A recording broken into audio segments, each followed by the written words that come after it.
जितना वो समझते हो, अपने आप को अच्छा समझते हो, तो बाकी सबको तुम बुरा समझने लगते हो। इससे तुम दुखी हो जाओगे। अपने आप को बुरा समझ के बाकी सब लोग अच्छे हैं, मैं ही सिर्फ एक नालायक हूं, समझने वाले भी दुखी हो जाते हैं। ऐसे इसी कॉम्प्लेक्स कई लोगों में है, बच्चों में, और मैं ही ठीक नहीं हूं। फिर इनको आत्महत्या करने का मन भी होने लगता है। ये दोनों रुग्ण चित्त है, इससे हटना चाहिए। ना कोई और बुरा है, ना मैं बुरा हूं। क्यों? मैं उसका हूं। अच्छा, वो कौन है पता नहीं, तो ये समझ मैं गुरु का हूं, समझ लो ना। ईश्वर को देखा नहीं, मैं कैसे अपने आप को उनको मानूं? मैं कहता तुम मेरे हो, मेरे समझ लो। और मेरे कोई भी व्यक्ति ऐसे नहीं है जो बिल्कुल गड़बड़ है। हाँ, कुछ कुछ गड़बड़, पूरा गड़बड़ नहीं, कुछ कुछ गड़बड़ है। उसको ठीक करने के लिए तो हम लोग हैं यहां पर। उसको ठीक करने के लिए इतने सारे संत आए, सब ने ज्ञान की वाणी दी, भजन दिया, प्रक्रिया दी, सब दी, है ना। सो आज घर जाते वक्त इन बातों पर एकदम, इन बातों को मन में एकदम मजबूत करके जाओ। क्या? तुम बुरे नहीं हो। बोलो सब लोग, मैं बुरा, तुम बुरे नहीं हो। तुम कमजोर नहीं हो, एकदम कमजोर नहीं हो। और तुम यदि साधना करोगे, थोड़ी थोड़ी सत्संग में तुम भाग लेते रहोगे, मैं तुमको प्रॉमिस करूंगा तुम्हें जीवन में किसी चीज की कमी नहीं आएगी।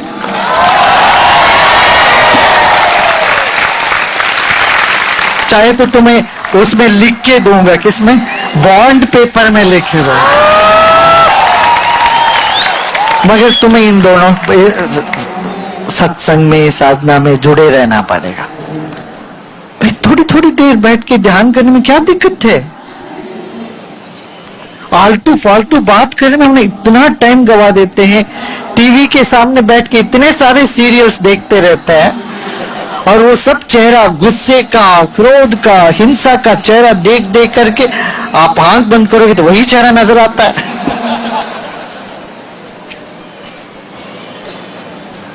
हमने सुना यहां भी मुंबई में कुछ नो टीवी डे करके कुछ शुरू हो गया।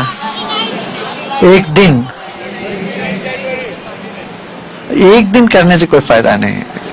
मगर देखो, जरूर देखना चाहिए टीवी, मैं ये नहीं कहूं मत देखो, मगर ध्यान करोगे तो वो जो जितना चित्त पर एक आघात होता है, इंप्रेशन बनता है, वो सब शांत होने लगेगा। जिस स्लेट पे तुम लिखते चले जाओगे तो फिर बाद में कुछ नहीं समझ में आएगा। उसमें बीच बीच में पोंचा भी लगाना पड़ेगा उसको। स्लेट को पोंचा लगाते कि नहीं? ब्लैक बोर्ड पे क्या करते हैं? डस्टर लगाते हैं कि नहीं? यही ध्यान है। बीच बीच में डस्टर लगाओ, अपने मन को साफ करो, थोड़ी देर ध्यान में बैठो। 3, 4, 5 दिन साल में निकाल करके साधना सत्संग करो, देखना फिर जीवन में क्या एक खूबी, क्या चमत्कार होता है। भाई आज दुनिया भर के लोग इसको अपना रहे हैं। हमारे देश में हमारी चीज, हमको वो कहते ना, घर की मुर्गी दाल बराबर, ये बात हो गई। ऐसे नहीं होना चाहिए, नहीं? ठीक है ना? तो इसलिए आप लोग यहाँ सब आज इकट्ठे हुए हो, इस तरह का एक संकल्प लेके प्रसन्न होके घर जाओगे। क्या? मैं उसका हूं जिसका पूरी दुनिया है, इसलिए मुझे कोई कमी नहीं है। देर भले हो, कोई अंधेरा नहीं है।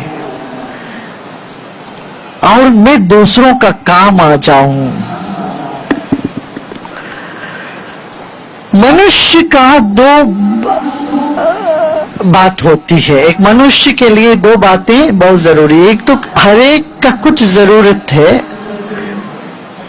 आवश्यकताएं हैं, और कुछ जिम्मेदारियां हैं। जो व्यक्ति जिम्मेदारी बहुत कम लेता है मान लो, और उसकी जरूरतें बहुत है, वो दुखी रहेगा, आगे प्रोग्रेस नहीं होती है उसकी। क्या घर में पड़ा रहता है, बहुत सारी जरूरतें हैं मगर जिम्मेदारी लेता नहीं। ऐसे बच्चे पसंद है क्या किसी को? माँ बाप सबको पता है यहां। दुखी जीवन का लक्षण थोड़ा सा जिम्मेदारी, बहुत सी जरूरतें। सुखी जीवन का लक्षण क्या है? हमारी जरूरतें तो बहुत कम है, थोड़ा सा है, मगर हम ज्यादा जिम्मेदारी लेते हैं, समाज का लेते हैं, देश का लेते हैं। समाज का सब समस्या एक आत्मीयता से ही हल हो सकती है। आत्मीयता ही अध्यात्म है, सबको अपना मानना, यही अध्यात्म है। ठीक है ना? तो लोगों को आध्यात्मिक बनाने में सब जुड़ जाओ। मुझे बहुत खुशी है, महाराष्ट्र में कई गांव ऐसा है जो आध्यात्मिक लहर आने के बाद वहां की परिवर्तन बहुत तेजी से हो चुके हैं। मैं दुनिया भर महाराष्ट्र के कातियावाड़ी गांव और कापसी आदि गांव की बातें सब जगह बताता हूं।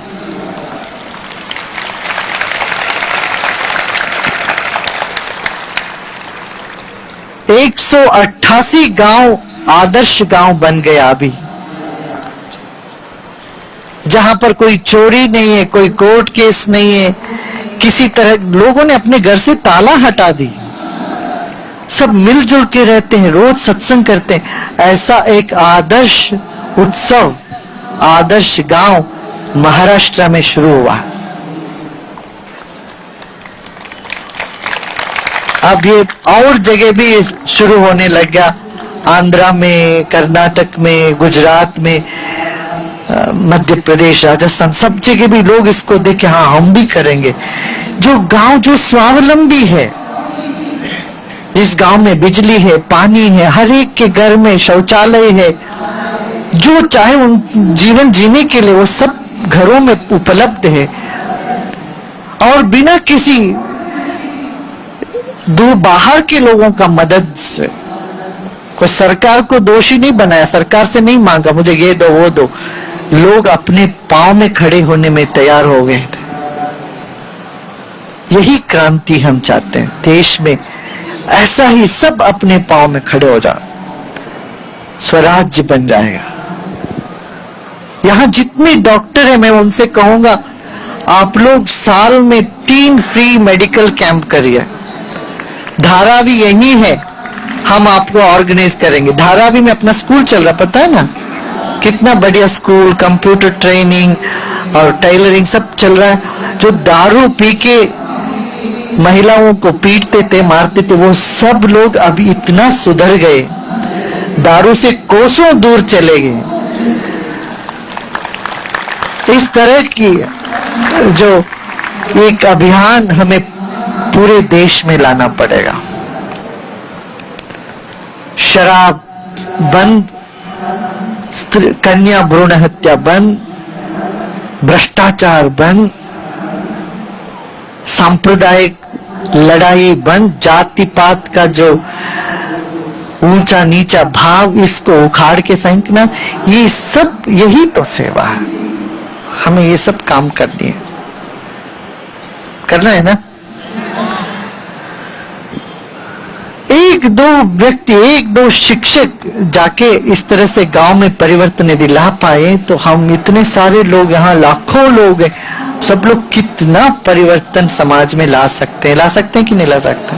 कितने लोगों को लगता है हम ला सकते हैं? अच्छा, कितने को लगता है नहीं ला सकते हैं? कोई गुंजाइश नहीं है जी, सब भ्रष्टाचार है ये। कितने लोग ऐसे बोल रहे, हाथ उठाओ। एक भी नहीं, बहुत बढ़िया बात हो गई। तब तो मुझे कहने के लिए कुछ है ही नहीं, सबने मान ही लिया।